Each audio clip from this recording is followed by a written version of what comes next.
guys, welcome back to my channel Super Smart. So இன்னைக்கு வந்து நம்ம TNPSC General Englishல இருந்து part Bல அப்ரிசியேஷன் கொஸ்டின்ஸ் பற்றி பார்க்க போகிறோம். ஆல்ரெடி நம்ம வந்து பார்ட் ஏ கம்ப்ளீட் பண்ணியாச்சு அண்ட் பார்ட் பியில் வந்துட்டு ஃபிகர் ஆஃப் ஸ்பீச் டாப்பிக்கும் வந்துட்டு நான் ஆல்ரெடி உங்களுக்கு வீடியோஸ் போட்டிருக்கேன். அதை நீங்கள் பார்க்கலன்னா டிஸ்கிரிப்ஷன் பாக்ஸில் அதோட லிங்க் இருக்குது, நீங்கள் அங்கே போய் கூட ரெஃபர் பண்ணிக்கலாம். ஸோ இந்த வீடியோக்குள்ளே போகிறதுக்கு முன்னாடி மறக்காமல் என் சேனல் சப்ஸ்கிரைப் பண்ணுங்கள். கூடயே அந்த பெல் ஐக்கான் கிளிக் பண்ணிக்கிட்டிங்கன்னா உங்களுக்கு நான் வீடியோ போட்டதும் நோட்டிஃபிகேஷன் வந்துடும். ஸோ இப்போ வீடியோக்குள்ளே போகலாம். ஸோ இதுதான் வந்து அப்ரிசியேஷன் கொஸ்டின் வந்து ஓட syllabus.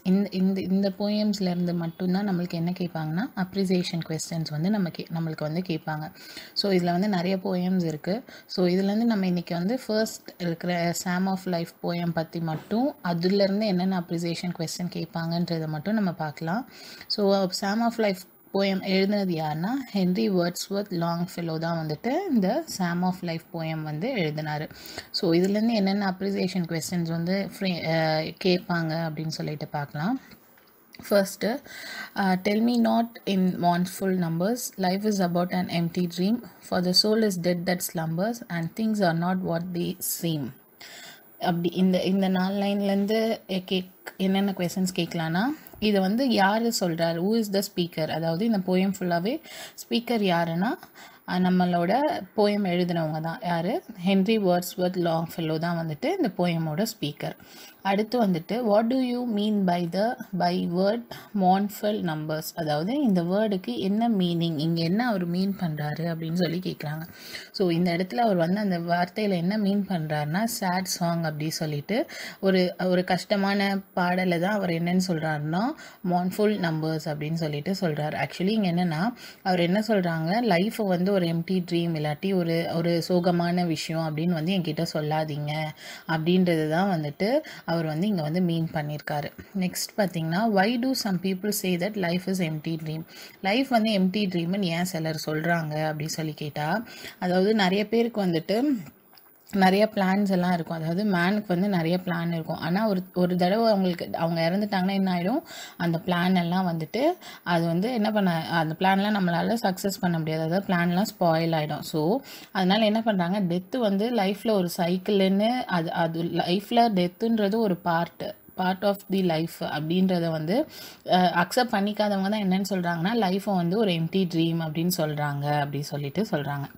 Next why does the poet say life is real, life வந்து ரியல் அப்படின்னு சொல்லிட்டு இங்கே ஏன் சொல்லியிருக்காங்க அப்படின்னு சொல்லி கேட்குறாங்க.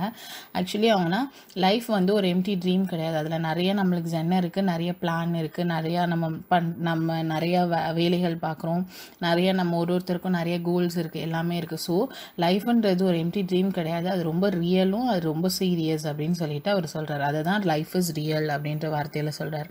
அப்புறம் why does the poet say grave is not its goal அப்படின்னு சொல்லி கேட்குறாங்க. ஸோ என்ன சொல்கிறாங்க, one need to accomplish a lot in once life time, ஒருத்தவங்க வந்து ஒரு லைஃப் டைமில் நிறையா காரியங்களை வந்துட்டு நம்ம செய்கிறோம். The thought of death is like lead to disturb one's progress, அதாவது ஒருத்தவங்க இறந்துருவோம் அப்படின்னு சொல்கிற அந்த தாட்டே என்ன ஆகிடும்னா அவங்களோட அந்த லைஃப் பிளானோட அந்த ப்ராசஸே என்ன பண்ணிவிடுவோன்னா அது டிஸ்டர்ப் பண்ணும். ஸோ அதாவது டெத்துன்றது என்னென்னா ஒரு நித்திய வாழ்வுக்கான ஒரு ஸ்டார்டிங் தான் என்னென்னா இந்த டெத் அப்படின்னு சொல்லிட்டு அவர் சொல்கிறாரு. ஸோ அதுதான் என்னன்னு சொல்கிறாங்க, grave is not its goal அப்படின்ற வார்த்தையோட மீனிங் வந்து இதுதான்.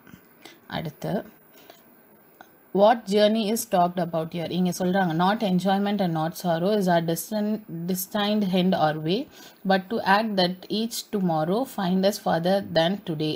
இங்கே வந்து சொல்கிற இந்த ஜேர்னி வந்து எதை குறித்தது அப்படி சொல்லி கேட்குறாங்க. இங்கே வந்து என்ன ஜேர்னினா லைஃப்பை பற்றின ஜேர்னியை பற்றி தான் இங்கே வந்து பேசுகிறாங்க. அடுத்து what is not the way or end of life, எதை வந்து எண்டு இல்லாட்டி லைஃபோட வே இல்லை அப்படின்னு சொல்கிறாங்கன்னா not enjoyment and not sorrow is a destined end or way, இதை தான் வந்துட்டு என்ஜாய்மெண்ட்டும் சாரோ வந்துட்டு நம்மளோட லைஃபோட எண்டு கிடையாது அப்படி சொல்லிட்டு சொல்கிறாங்க. அடுத்த question what should be hope in life, நம்ம லைஃப்பில் என்ன ஓப் இருக்கணும்னு இந்த போயமில் சொல்கிறாங்க அப்படின்னா இங்கே சொல்கிறாங்க பாருங்கள், but to act that each tomorrow find us farther than today, today விட tomorrow will be better than today, அதாவது இன்னைக்கை விட நாளைக்கு வந்து கண்டிப்பாக அது வந்து பெட்டராக இருக்கும் அப்படின்றது தான் நம்ம லைஃபோட ஹோப்பாக இருக்கணும் அப்படின்னு சொல்லி இந்த போயமில் சொல்கிறாங்க. அடுத்து why is heart long and time is fleeting and a heart though shout and brave still like muffled drums are beating funeral marches to the grave. அதாவது இங்கே சொல்லியிருக்க heart is long அப்படின்னு சொல்லிட்டு ஏன் சொல்கிறாங்க அப்படி சொல்கிறாங்க. ஹார்ட்டுன்றது எப்பயுமே ஒரு பெர்மனண்ட்டான ஒரு திங். ஸோ அதனால தான் அது என்னன்னு சொல்கிறாங்கன்னா அது வந்து லாங் அப்படின்னு சொல்கிறாங்க. அடுத்து what are sounding like muffled drums. Muffled ட்ரம்ஸுன்றது எப்படி சவுண்டிங், அதாவது அது எதை குறிக்குது அப்படின்னா ஒரு மனுஷனோட ஹார்ட்டை தான் வந்துட்டு ஹியூமன் ஆஃப் ஹார்ட் பீட்டிங், அதாவது நம்மளோட ஹார்ட் பீட்டிங்கை தான் என்னென்னு சொல்கிறாங்கன்னா மஃபிள் ட்ரம்ஸ், அந்த துடிக்கிற அந்த விதத்தை தான் என்னென்னு சொல்கிறாங்க மஃபிள் ட்ரம்ஸ் அப்படின்னு சொல்கிறாங்க. Next why are they said to beat funeral marches. அதாவது இங்கே என்ன சொல்கிறாங்கன்னா still like muffled drums are beating funeral march to grave அப்படின்னு ஏன் சொல்கிறாங்க அப்படின்னு சொல்லி கேட்குறாங்க.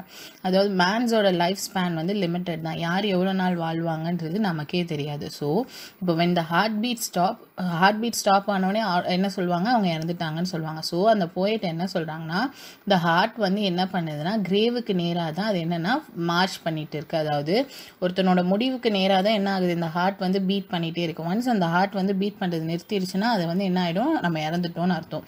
So the heart is beating it's funeral march to the grave அப்படின்னு சொல்லிட்டு சொல்கிறாங்க. அடுத்து the poet compared world to. இங்கே வந்து இந்த world broad field of battle in the bivouac of life be not like dump driven cattle be a hero in the striff. அதாவது இங்கே என்ன கேட்குறாங்க, the poet compared world to. வேர்ல்டை வந்து இங்கே எதுக்கு கம்பேர் பண்ணுறாங்கன்னு கேட்குறாங்க. இந்த world's broad field of battle. So battle ஃபீல்டுக்கு தான் என்ன பண்ணுறாங்க, இந்த வேர்ல்டை வந்து போயட் வந்து கம்பேர் பண்ணியிருக்காரு. ஸோ வேர்ல்டு வந்து பேட்டில் ஃபீல்டுக்கு கம்பேர் பண்ணியிருக்காங்க. Next what is men by bivouac. அதாவது இந்த பைவோக் ஆஃப் லைஃப் இதுக்கு என்ன அர்த்தம்னு கேட்குறாங்க. அதாவது நம்ம சோல்ஜர்ஸ்லாம் என்ன பண்ணுவாங்கன்னா ஒரு இடத்துல தங்கும் போது டெம்ப்ரவரியாக அவங்க வந்து ஒரு கேம்ப் மாதிரி போட்டு தங்குவாங்க. அந்த டெம்ப்ரவரி கேம்பை தான் அது வந்து குறிக்குது. அடுத்து போயட் லைஃப்பை எதுக்கு கம்பேர் பண்ணுறாருனா அதுவும் டெம்ப்ரவரி, அதாவது பைவோக் ஆஃப் லைஃப்பை தான் என்ன பண்ணுறாரு டெம்ப்ரவரி கேம்புக்கு வந்து அவர் வந்து கம்பேர் பண்ணியிருக்காரு. அடுத்து how the men should not be. Men வந்து எப்படி இருக்கக்கூடாது அப்படின்னு கேட்குறாங்க சொல்கிறாருங்கன்னா be not like dumb driven cattle. அதாவது டம் ட்ரிவன் கேட்டிலாக என்ன பண்ணக்கூடாது, மென்ஸ் வந்து இருக்கக்கூடாது அப்படி சொல்கிறாங்க. அப்புறம் what is the poet advice to மேனுக்கு வந்துட்டு என்ன அட்வைஸ் பண்ணுறாங்கன்னா பி ஏ ஹீரோ இன் த ஸ்ட்ரிஃப். அதாவது எந்த ஒரு லைஃப்பில் என்ன பிரச்சனைகள் வந்தாலும் என்னென்ன வந்தாலும் என்ன பண்ணோன்னா அந்த சேலஞ்சை வந்து நம்ம லைஃப்பில் வந்து ஹீரோ மாதிரி ஃபேஸ் பண்ணணும் அப்படின்னு சொல்கிறாங்க. Though to face the challenge in life like an hero. அதுதான் இங்கே பி ஏ ஹீரோ இன் த ஸ்ட்ரிஃப் அப்படின்னு சொல்கிறாங்க. அடுத்த question, why does the poet advice the reader not to trust the ஃபியூச்சரை வந்து ட்ரஸ்ட் பண்ணாதீங்க. இங்கே trust no future however present let the dead past bury its dead act in the living present heart within and God o'erhead. அதாவது இங்கே trust no future அப்படின்னு ஏன் சொல்கிறாங்க அப்படின்னு சொல்லி கேட்குறாங்க. ஸோ ஃப்யூச்சருன்றது வந்து நம்மளால் என்ன பண்ண முடியாதுன்னா ப்ரெடிக்ட் பண்ணவே முடியாது. இப்போ நாளைக்கு வந்துட்டு இதுதான் என் லைஃப்பில் நடக்கும்னு யாராலையுமே சொல்ல முடியாது. ஸோ ஃப்யூச்சருன்றது அன்பிரடிக்டபிள். அதாவது அதனால் என்ன பண்ணனா ஒருத்தன் அன்னைக்கு ப்ரெசண்ட்டாக அவன் என்ன வேலை பண்ணுறானோ அதை வந்து லீவ் பண்ணி வேலை பார்த்தானா அது ஃப்யூச்சரில் கண்டிப்பாக அவனுக்கு வந்து ரிவார்ட் கொடுக்கும் அப்படின்றது தான் என்னென்னு சொல்கிறாங்கன்னா ஃப்யூச்சரை நீங்கள் ட்ரஸ்ட் பண்ணாதீங்க, ப்ரெசென்ட்டில் இருக்க உங்களோட ஒர்க்கை நீங்கள் வந்து பிலீவ் பண்ணிங்கன்னா கண்டிப்பாக ஃப்யூச்சர் நல்லா இருக்கும்ன்றது தான் வந்துட்டு இங்கே என்ன சொல்கிறாருன்னா போயட் வந்து ட்ரஸ்ட் நோ ஃப்யூச்சர் அப்படின்னு சொல்கிறாரு.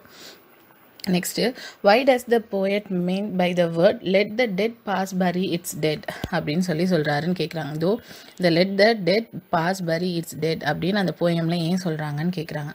ஸோ அதாவது majority of men carries their past failures mistake and lost opportunity in the mind their performance in life just affected by the load of guilty. அதாவது நம்ம லைஃப்பில் நம்ம மூவ் ஆன் பண்ணும்போது எப்பயுமே நம்ம பாஸ்ட்டில் நடந்த அந்த ஃபெயிலியர்ஸ் மிஸ்டேக் அதுவே வந்துட்டு நம்ம மைண்டில் வச்சுட்டு இருக்கனால அது என்ன ஆகிடும்னா நம்மளோட ப்ரெசன்ட் பெர்ஃபார்மன்ஸ் லைஃபோட பெர்ஃபார்மன்ஸை வந்து அதை அஃபெக்ட் பண்ணுதுன்னு சொல்கிறார். So let the dead past bury its dead அப்படின்றதுக்கு வந்துட்டு இதுதான். அதாவது பாஸ்டெல்லாம் நம்ம என்ன பண்ணிடணும்னா முடிஞ்சிருச்சு அப்படின்னு சொல்லிட்டு அதை விட்டுட்டு நம்ம ஃப்யூச்சர் இப்போ ப்ரெசென்ட்டில் வந்து கான்சென்ட்ரேட் பண்ணாதான் நம்மளோட ஃப்யூச்சர் நல்லாயிருக்கும். ஸோ தான் let the dead past bury its dead அப்படின்னு சொல்லிட்டு அந்த லைனை வந்து போயட் வந்து சொல்கிறாரு. அடுத்து what is the advice of the poet here? இங்கே வந்து போயட் வந்து என்ன அட்வைஸ் கொடுக்குறாங்கன்னு கேட்குறாங்க. So to act vigorously in the present ignoring about the past. So பாஸ்டையும் ஃப்யூச்சரையும் இக்னோர் பண்ணிவிட்டு ப்ரெசண்ட்டை வந்து நம்ம பர்ஃபெக்டாக வந்து நம்ம வந்து ஹேக் பண்ணோன்னா கண்டிப்பாக என்ன ஆகும்னா நம்மளோட ஃப்யூச்சர் வந்து நல்லாயிருக்கும். ஸோ இதுதான் வந்து இந்த 4 லைனில் அந்த போயட் வந்து நம்மளுக்கு கொடுக்குற அட்வைஸ். அடுத்து what does the life of great man teach us? Life of great men all remind us we can make our life sublime and departing leave behind us footprints on the sand of time அப்படின்னு சொல்கிறார். So இதில் இந்த great man வந்து நம்மளுக்கு வந்து என்ன teach பண்ணுறாரு அப்படின்னு சொல்லி கேட்குறாங்க. So the life if great man teachers as that we can make our life sublime but by hard hard work. people in future may follow the footprints and regain their lost hopes. அதாவது நம்ம இன்னைக்கு hard work பண்ணி பண்ணுற ஒவ்வொரு காரியமும் என்ன ஆகும்னா ஃப்யூச்சரில் நம்மளை பார்த்து நிறைய பேர் வந்து நம்மளோட ஃபுட் பிரிண்ட்ஸில் வந்து என்ன பண்ணுவாங்கன்னா அவங்களோட ஹோப்ஸ் வந்து லாஸ் ஆகாமல் நம்மளோட ஃபுட் பிரிண்ட்ஸ் பார்த்து அவங்களுக்கும் வந்து லைஃப்பில் ஒரு ஹோப் கிடைக்கும். அதை தான் வந்துட்டு நம்ம இந்த கிரேட் மேனோட லைஃப்லேருந்து நம்மளுக்கு டீச் பண்ணுறாங்க. So what does the food print denotes? Fruit print அப்படின்றது எதை டினோட் பண்ணுதுன்னு கேட்குறாங்க. ஸோ ஃபுட் பிரிண்ட்டுன்றது வந்து ஹைடல்ஸ் ஆஃப் லைஃப்பில் நம்ம மூவ் ஆன் பண்ணுற அந்த இதை தான் வந்துட்டு என்னென்னு சொல்கிறாங்கன்னா ஃபுட் பிரிண்ட் அப்படின்னு சொல்லி சொல்கிறாங்க. Next what is the life compared to here? Life வந்து இங்கே வந்து எது கூட கம்பேர் பண்ணுறாங்கன்னு கேட்குறாங்க. ஃபுட் பிரிண்ட் தட் பிஹாவ் another sailing o'er life solemn main a forlorn and shipwrecked brother seeing shall take heart again. So இந்த இடத்துல தான் கம்பேரிசன் நடந்திருக்கு. லைஃப் எது கம்பேர் பண்ணுறாங்கன்னா சீயோட கம்பேர் பண்ணுறாங்க. Next who is the forlorn and shipwrecked brothers? இங்கே சொல்லியிருக்க ஃபோலாங் அண்ட் ஷிப் ரிங்கிள் பிரதர்ஸ்ன்னு எதை குறிக்குதுன்னா லோன்லி சேட் யூத்தை தான் வந்து குறிக்குது. அதாவது ஷிப் ரிங்கிள்ட் அப்படின்னா என்னென்னா இப்போ கடலில் போயிட்டு இருக்கும்போது ஷிப்பில் வந்து ஏதோ டேமேஜ் ஆன ஒரு ஷிப்போட நிலமை வந்து எப்படி இருக்கும்னா அது எப்போ மூழ்கும் என்ன ஆகுன்றது தெரியாது. ஸோ அதை வந்து எப்படி சொல்கிறாங்கன்னா ஒரு யூத் வந்து லோன்லி சேடாக இருக்கிற யூத்துக்கு வந்து அது வந்து சேரும் அப்படின்னு சொல்லிட்டு இங்கே சொல்கிறாங்க. அடுத்த line let us then be up and doing with a heart for any fate, still achieving, still pursuing, learn to labor and to wait. இங்கே learn to labour and learn to வெயிட்டில் என்ன சொல்கிறாருன்னா the poet wants the reader to move ahead irrespective of the result of fruit of the, அதாவது ஃப்யூச்சரில் இது நம்மளுக்கு இது தரும், இதில் ரிசல்ட் இப்படி வரும் அப்படின்றத வந்துட்டு மைண்டில் வைக்காமல் இன்றைக்கி பண்ணுற எந்த ஒர்க்காக இருந்தாலும் அதை ஃபுல்ஃபில்லாக வந்துட்டு பண்ணணும். எந்த விதமான ஃப்யூச்சரில் இப்படிலாம் நடக்கும் அப்படின்னு சொல்லி அதை ப்ரெடிக்ட் பண்ணாமல் பண்ணணும் அப்படி சொல்லி சொல்கிறாரு. How does the poet advises not to judge life by temporary standards? அதாவது டெம்பரவரி ஸ்டாண்டர்ட் வச்சு லைஃப்பை வந்து ஜட்ஜ் பண்ணாதீங்கன்ட்டு போயட் வந்து அட்வைஸ் பண்ணுறாரு. ஏன்? அதாவது ஒன்ஸ் நீ not judge life by temporary standard. இப்போ இருக்கிற டெம்பரரி ஸ்டாண்டர்ட் வச்சு லைஃப்பை வந்து என்றைக்குமே ஜட்ஜ் பண்ணக்கூடாது. ஏன்னா it is not wise to measure the result of one's action but keep on working unmindful of the result. இப்போ வந்துட்டு நம்ம இப்போ இன்றைக்கி என்னோட நிலைமை இது தான், ஸோ என்னோடய லைஃப் வந்து இப்படி தான் இருக்கும்னு நம்ம சொல்ல முடியாது. இன்றைக்கி பண்ணுற வேலையில் நம்ம ஃபுல் ஹார்ட் ஒர்க்கிங்கோடு நம்ம அதாவது ஃப்யூச்சரில் இப்படிலாம் இருக்கணும் அப்படின்ற, அதாவது இந்த ரிசல்ட் இப்படி இருக்கணுன்றத மைண்ட் பண்ணாமல் இன்றைக்கி பண்ணுறத ஃபுல்ஃபில்லாக ஒரு நம்மளோட ஃபுல் ஹார்ட் ஒர்க் போட்டு பண்ணால் கண்டிப்பாக வந்து அது என்ன ஆகும்னா சக்ஸஸ் தான் கொடுக்கும். ஸோ டெம்பரரி ஸ்டாண்டர்ட் வச்சு நம்ம எதுவுமே வந்து லைஃப்பை வந்து ஜட்ஜ் பண்ணக்கூடாது அப்படின்னு சொல்லி சொல்கிறாரு. Next what does the poet டெல்ஸ் about லைஃப்பை பற்றி போயட் என்ன சொல்கிறாரு அப்படின்னு சொல்லி கேட்குறாங்க. ஆல்ரெடி ஃபுல் போயம்லேயே நீங்கள் பார்த்துருப்பீங்க. லைஃப்பை வந்து ஒரு எம்டி ட்ரீம்னு சொல்கிறாரு. அடுத்து லைஃப்ன்றது ரொம்ப ரியல், அது ரொம்ப சீரியஸ்ன்னு சொல்கிறாரு. அது என்ன பண்ணுது, அது வந்து grave is not its goal. Grave வந்து தான் கோல்ன்னு அவர் சொல்லலை. நம்மளோட கிரேவ் தான் வந்து நம்மளோட கோலாக இருக்கக்கூடாது. a man dies but not its soul. அதாவது ஒருத்தன் இறந்தாலும் அவனோட சோல் வந்து இறந்து போகிறது இல்லை. இட் இஸ் அ லைஃப்ன்றது ஒரு அழியாதது அப்படின்னு சொல்லிட்டு அவர் இந்த போயமில் லைஃப் பற்றி நம்மளுக்கு சொல்கிறார். ஸோ இந்த அப்ரிசியேஷன் கொஸ்டினில் இருக்க ஃபர்ஸ்ட் போயமில் சாம் ஆஃப் லைஃப், சிலபஸில் இருக்க சாம் ஆஃப் லைஃப்லேருந்து என்னென்ன அப்ரிசியேஷன் கொஸ்டின் கேட்பாங்க அப்படின்னு சொல்லிட்டு நம்ம இதில் பார்த்தோம். ஸோ இனி வர வீடியோஸில் வந்துட்டு ஒரு போயம்லேயும் எவ்வளோ என்னென்ன அப்ரிசியேஷன் கொஸ்டின்லாம் கேட்பாங்கன்னு சொல்லிட்டு பார்க்கலாம். கம்ப்ளீட்டாக இது ஒரே வீடியோவில் போட்டால் வந்து ரொம்ப லென்த்தி வீடியோவாக இருக்கும். ஸோ அதனால் நான் வந்துட்டு ஒரு போயமையும் வந்துட்டு தனித்தனி வீடியோஸாகவே போடுறேன். ஸோ நீங்கள் எல்லாமே மொத்தமாக பார்த்தீங்கன்னா ஒரு போயம் வந்து உங்களுக்கு கிளாரிட்டி கிடச்சிரும். ஸோ இது மாதிரி தான் கொஸ்டின்ஸ் கேட்பாங்க. எப்படின்னா ஒரு 4 லைன் கொடுத்துட்டு அந்த 4 லைன்லேருந்து 4 லைனோ 2 லைனோ எப்படி கொடுத்துட்டு அந்த 2 லைன்லேருந்து கொஸ்டின்ஸ் கேட்பாங்க. அதுதான் வந்துட்டு அப்ரிசியேஷன் கொஸ்டின். ஸோ இப்படி தான் வந்துட்டு எக்ஸாமில் நம்மளுக்கு வந்து கொஸ்டின் கேட்பாங்க.